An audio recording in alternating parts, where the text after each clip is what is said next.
दोस्तों नमस्कार, Rajendra Dwivedi unit media. मित्रों, मैं एक गंभीर विषय पर आपसे चर्चा कर रहा हूं जो राष्ट्रव्यापी, राष्ट्र के लिए एक आने वाले समय में बहुत बड़ी समस्या सामने खड़ी होगी। कल उच्चतम न्यायालय ने भी इस पर टिप्पणी की है कि रेवड़ी कल्चर एक परजीवी बनाने का एक बहुत बड़ा निठल्लों की एक बड़ी फौज तैयार कर रहा है। बी आर गवई ने यहाँ तक टिप्पणी की कि महाराष्ट्र के रहने वाले किसान परिवार से आते हैं। रेवड़ी कल्चर ने मजदूर मिलने के काम करने के लिए लोग नहीं मिल रहे हैं, ये उनकी टिप्पणी है।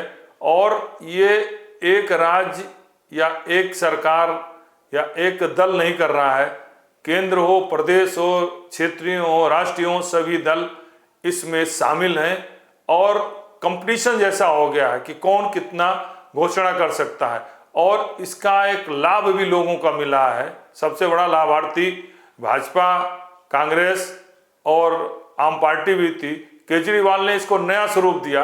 उन्होंने 2015 के चुनाव में फ्री बिजली, फ्री पानी, फ्री बस यात्रा जैसे स्लोगन दे करके अप्रत्याशित 70 में 67 सीटें, फिर वो स्थिति फिर 20 में आई, 70 में 62 सीटें, चुनाव जीते। यही नहीं, रेवड़ी कल्चर का ही ये प्रभाव था कि 2025 में भाजपा कांग्रेस दोनों उनको हराने की लगी थी, लेकिन फिर भी हारे तो जरूर, लेकिन फिर भी उन्हें 43% वोट मिला और मात्र 2% मतों के अंतर से हारे। ये उसी का आधार है। और इसी आधार पर, इसी कल्चर के आधार पर महिलाओं को एक आधार वोट बैंक मानते हुए, चाहे बीजेपी हो, कांग्रेस हो, ममता बनर्जी हो, सभी ने सत्ता हथियाई है। वो चाहे मध्य प्रदेश हो, वहाँ पर महिलाओं का लाडली योजना हो, चाहे महाराष्ट्र हो, चाहे आपका झारखंड हो, छत्तीसगढ़ हो, सब में महिलाओं का आधार वोट बैंक और वोट परजीवी बना करके उनको अपने साथ जोड़ने का रेवड़ी कल्चर के अंदर प्रयास किया गया। यही नहीं, हम फ्री स्कूटी देंगे, फ्री बिजली, पानी, स्कूटी से लेकर के, लेकिन सब कुछ देने की बात हो रही है। जो सबसे मूल समस्या है, रोजगार, शिक्षा, स्वास्थ्य, इसका किसी के पास कोई विजन नहीं है और लिमिटेड किया जा रहा है। कहा जा रहा है भाई, जैसे हम दिल्ली में कहा केजी से पीजी तक फ्री शिक्षा।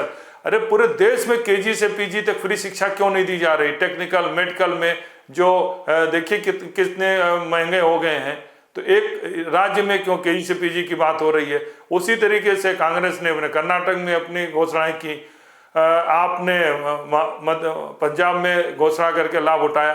तो ये बहुत ही गंभीर विषय है।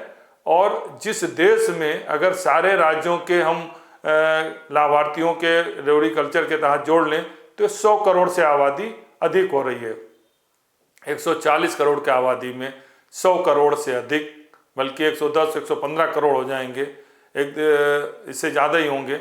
उसमें रेवड़ी कल्चर के आधार मतलब जो है एक ओट जीवी बन गए हों, उन ओट जीवी बन गए हों, उसमें लोकतंत्र के लिए कितनी बड़ी चुनौती है, राज्यों के लिए कितनी बड़ी चुनौती है और देश के सामने कितनी बड़ी चुनौती है। ये बहुत ही गंभीर विषय है। अगर उच्चतम न्यायालय इस पर रोक लगाता, लेकिन इसका भी कोई ना कोई विकल्प बीजेपी, कांग्रेस या अन्य क्षेत्रीय दल ढूंढ लेंगे, क्योंकि एक मजबूरी सा बन गया है रेवड़ी। और जनता भी उम्मीद करने लगी है, वो नहीं देखती उनका विकास क्या हो रहा है, सड़क का कहाँ जा रही है, बिजली का, पानी का इंफ्रास्ट्रक्चर कितना बन रहा है, रोजगार का क्या हो रहा है। वो देखती है उससे पर्सनल क्या लाभ हो रहा है, उसे पेंशन क्या मिल रही है, उसके खाते में क्या आ रहा है, इस पर ज़्यादा जोर दे रही है। ये बहुत ही गंभीर चिंता का विषय है। अदृश्य बेरोजगारी बढ़ रही है और रेवड़ी कल्चर के माध्यम से जो एक परजीवी फौज तैयार की जा रही, निठल्लों की फौज तैयार कर रही है, उसके आधार पर ओट जीवी बनाने का प्रयास हो रहा है।